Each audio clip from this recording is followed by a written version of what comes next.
So a little bit about myself. I'm the youngest of 11. Grew up in Winston-Salem, North Carolina. We weren't the most wealthiest family around, so being creative in how we survived and lived, we may not have had a lot of money, but we were super rich with love. So that's kind of who I am, and that's where I hang my hat on. I'm a pretty competitive guy.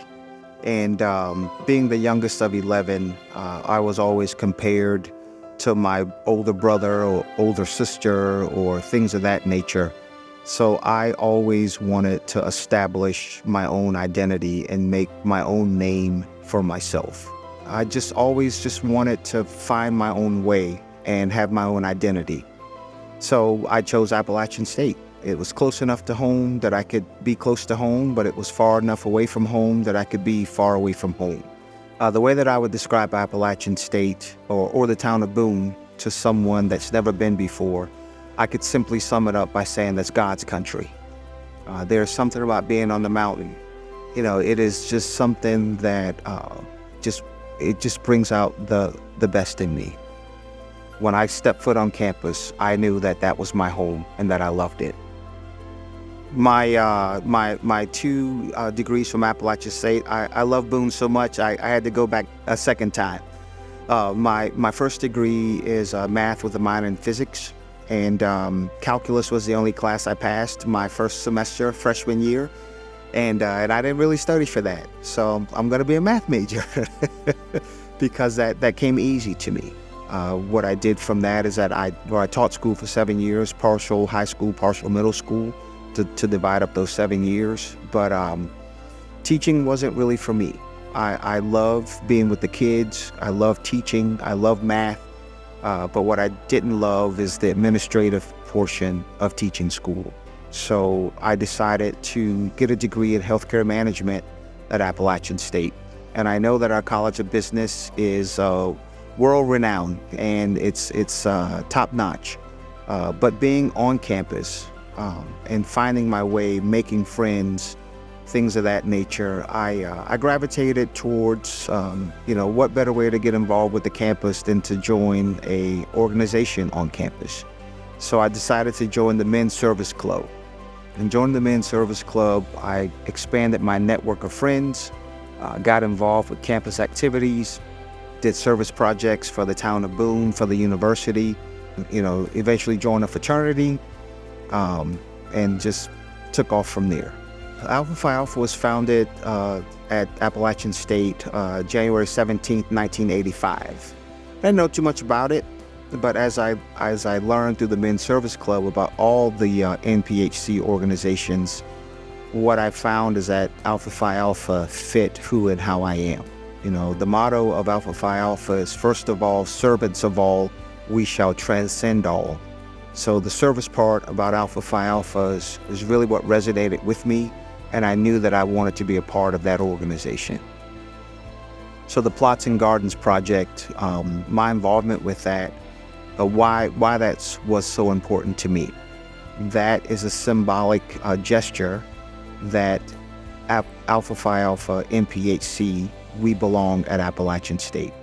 So this is, for me, why it was so important to be a part of this, is that when people of color come to that university and are thinking about enrolling at Appalachian State, this is just another way that they could see that they have a place at Appalachian State University and that they can pledge an NPHC organization, but that presence is there at Appalachian State, which is another stepping stone for a sense of belonging to the university.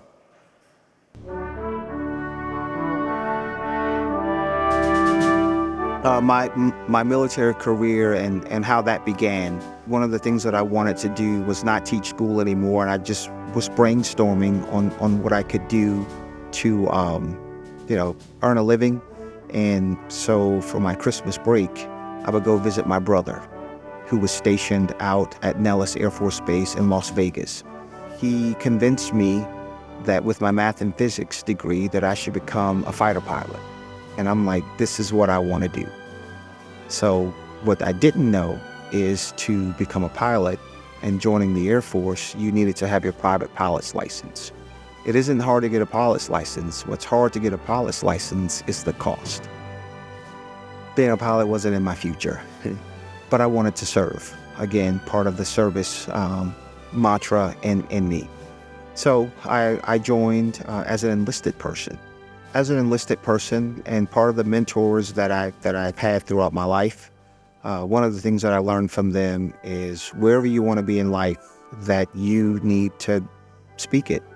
Let people know this is where you want to be. So through advocacy, my name was thrown in the hat to become an officer. I was selected to be that officer. Becoming a colonel is very hard. Becoming an officer is very hard. So the standards that we hold for ourselves, the standards that we hold each other to, is very important, and I want to live up to those standards. So my goal is to be the best. When I became a colonel, I was the first person of color to command the group that I commanded, the maintenance group at the 145th Airlift Wing in Charlotte, North Carolina. And now that I'm here at the Readiness Center, I'm hoping for bigger things to happen for me there. So, I'm just trying to do the best I can while I'm here, grow where I'm planted, and see what happens from there. So here at the Air National Guard Readiness Center, this is where policies, resources, how we train, how we equip, how we prepare to go to war, it all starts here at this building. So the flags that you see here behind me, they represent the 54 states and territories of all the 90 units that serve this great nation. Our main charge is to make all of those 90 units ready to answer our nation's call. So we train and equip, we provide resources for those 90 units to meet their mission. I also I head up a course called Maintenance 201. It's a curriculum that I helped design that teaches these new commanders the no-kidding stuff that they need to know about aircraft maintenance. So I feel that my degree from Appalachian, both degrees, teaching, math and physics, as well as healthcare management, how that's prepared me to do my job here is that with Maintenance 201, that is 100%, teach-based and curriculum guided. So that skill set, when I go to a unit and I make these recommendations, when I observe and critique what they do, I'm able to explain to them ways that they could do things better, and how I articulate that is through the teaching techniques that I learned at Appalachian State. What it means to me to receive Appalachian State's Outstanding Service Award, first and foremost, when I got the call from Chancellor Evarts, I thought she was joking with me. And I said to her, man, App must be at the bottom of the barrel to select me. But in all seriousness, what this award means to me, it means everything. It's a affirmation of who and how I am and how I try to carry myself through life. The example that I try to set for my children, my community, my coworkers, that, again, just being service-oriented means the world to me. And it all started with my parents and my mom making sure there was affordable housing for low to moderate income families. My dad making sure that individuals had the right to vote and work the polls. Me joining the Men's Service Club, me joining Alpha Phi Alpha, even joining the Air Force. The Air Force's core values are integrity first, service before self, excellence in all we do. Everything that I'm a part of is in the fiber of who and how I am.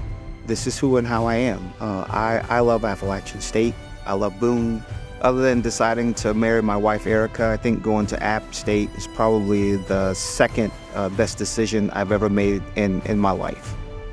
It is great to be a mountaineer. For all the things that I am today, I owe it all to the upbringing from my mother and father.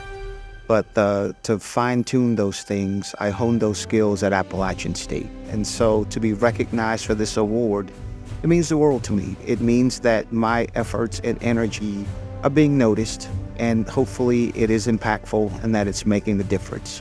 And it has made me a better person, a better man, better husband, better father, better friend, just a better human being all around. And I owe that to my experience at Appalachian State.